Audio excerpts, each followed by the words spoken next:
নারায়ণগঞ্জের রূপগঞ্জের কাঞ্চন পৌরসভা নির্বাচনের প্রতীক বরাদ্দের সময় রিটার্নিং কর্মকর্তা ও ওসির সামনে দুই পক্ষের মধ্যে হাতাহাতির ঘটনা ঘটেছে। এ সময় দুই গ্রুপের লোকজন উত্তেজিত হয়ে উপজেলা মিলনায়তনের দরজা ভাঙচুর করে। পরে রূপগঞ্জ থানার অতিরিক্ত পুলিশ এসে পরিস্থিতি নিয়ন্ত্রণে আনে। পরে 1 ঘণ্টা পর পুনরায় পরিস্থিতি স্বাভাবিক হলে প্রার্থীদের মধ্যে প্রতীক বরাদ্দ দেয়া হয়। সোমবার বেলা 12টার দিকে উপজেলা মিলনায়তনে এই ঘটনা ঘটে। জানা যায়, আগামী 26 জুন কাঞ্চন পৌরসভার নির্বাচন অনুষ্ঠিত হবে। এ উপলক্ষে আজ প্রতীক বরাদ্দের দিন নির্ধারণ করা হয়।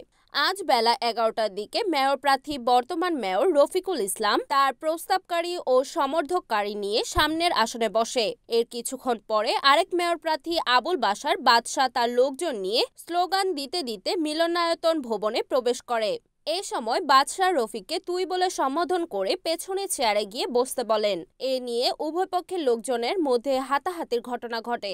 এক পর্যায়ে উত্তেজিত লোকজন মিলনায়তনের ভেতরে এক পক্ষ আরেক পক্ষকে লক্ষ্য করে চেয়ার ছোড়াছুড়ি করে, দরজা ভাঙচুর করে। খবর পেয়ে অতিরিক্ত পুলিশ আনসার এসে পরিস্থিতি নিয়ন্ত্রণে আনে। পরে পরিস্থিতি স্বাভাবিক হলে 1 ঘণ্টা পর দুপুর 1টার দিকে প্রার্থীদের মধ্যে প্রতীক বরাদ্দ দেয়া হয়।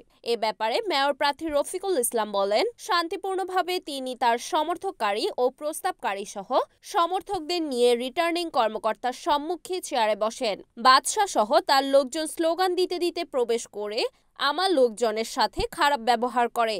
এই ঘটনায় তিনি রিটার্নিং কর্মকর্তা ও প্রশাসনের সুদৃষ্টি কামনা করেন। অপর মেয়র প্রার্থী বাদশাহ বলেন, ভিতরে সামনের চেয়ারে মেয়র প্রার্থীরা বসবে, কিন্তু সেখানে অন্য লোক বসায় কিছু কথা কাটাকাটি হয়েছে, পরে স্বাভাবিক হয়ে গেছে। এ ব্যাপারে রূপগঞ্জ থানার ওসি দীপক চন্দ্র সাহা বলেন, প্রতীক বরাদ্দের সময় লোকজন কিছুটা উত্তেজিত হয়ে উঠেছিল। আমরা পরে তাদের শান্ত করি। তবে নির্বাচনে এমন ঘটনা ঘটলে কাউকে ছাড় দেয়া হবে না। সহকারী রিটার্নিং কর্মকর্তা ইস্তাফিজুল ইসলাম বলেন, আমার সামনে দুই পক্ষের সমর্থকদের লোকজন উত্তেজিত হয়ে উঠেছিল। পরে পুলিশ এসে পরিস্থিতি শান্ত করে। তবে ঘটনাটি নেক্কারজনক। আমি উভয় পক্ষকে প্রথমবারের মতো সাবধান করে দিয়েছি, পরবর্তীতে কাউকে ছাড় দেয়া হবে না। আজকে এই প্রতীক বরাদ্দ অনুষ্ঠানে এসে আমি আমার সমর্থনকারী এসে বসেছিলাম। আরেকটি পক্ষ মেয়র ক্যান্ডিডেট নিজে আমাদের উপরে হামলা চালিয়েছে। আমি প্রিন্ট এবং ইলেকট্রনিক মিডিয়ার ভাইদেরকে বলবো, আপনারা যে এটা সূক্ষ্মভাবে দেখেন এবং প্রশাসনের মাধ্যমে যেন এটার সঠিক বিচার হয়। এটা আচরণবিধি লঙ্ঘন হয়েছে কিনা আমি প্রিন্ট এবং ইলেকট্রনিক মিডিয়ার মাধ্যমে আমি রিটার্নিং অফিসার এবং পুলিশ প্রশাসনকে বলবো, আপনারা তদন্ত করে দেখে আমার যদি দোষ হয় আমাকে জবাবদিহিতার কাঠগড়ায় দাঁড়া করাবেন। নয়তো আমার প্রতিপক্ষ কেন অহেতুক হামলা চালালো তার সুষ্ঠু তদন্ত করে বিচারের দাবি আমি জানাচ্ছি। এই তো একটু ধাক্কাধাক্কি হয়েছে, বিশেষ তেমন কিছু হয়নি। অবশ্য যেখানে মেয়ররা বসার কথা সেখানে আইসা রিফিউজি বসে রয়েছে। আমি বললাম যে প্রার্থী বসুক, তোমরা চেয়ার ছাড়ো না, তার চেয়ার ছাড়বে না। এই নিয়ে একটু ধাক্কাধাক্কি হয়েছে আর কি।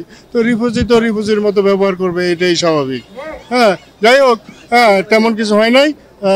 তো আমরা চেষ্টা করবো আচরণবিধি মেনে চলার জন্য। তার জন্য বসা, কারণ মেয়রদের বসার আলাদা 2টা সিট আছে, 2 জন প্রার্থী।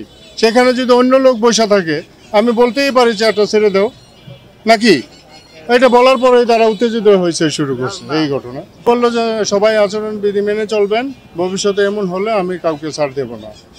আমরা আশা রাখি যে কাঞ্চন পৌরসভা নির্বাচনটি একটি গ্রহণযোগ্য এবং একেবারেই নিরপেক্ষ নির্বাচন হবে। এই ক্ষেত্রে আমাদের আইন শৃঙ্খলা বাহিনীর পক্ষ থেকে, বিশেষ করে আমি ওসি হিসেবে এটাই বলতে চাই, কোনো প্রকার কোনো অন্যায় অপরাধ অথবা কোনো ধরনের হুমকি ধুমকি এটা বরদাস্ত করা হবে না।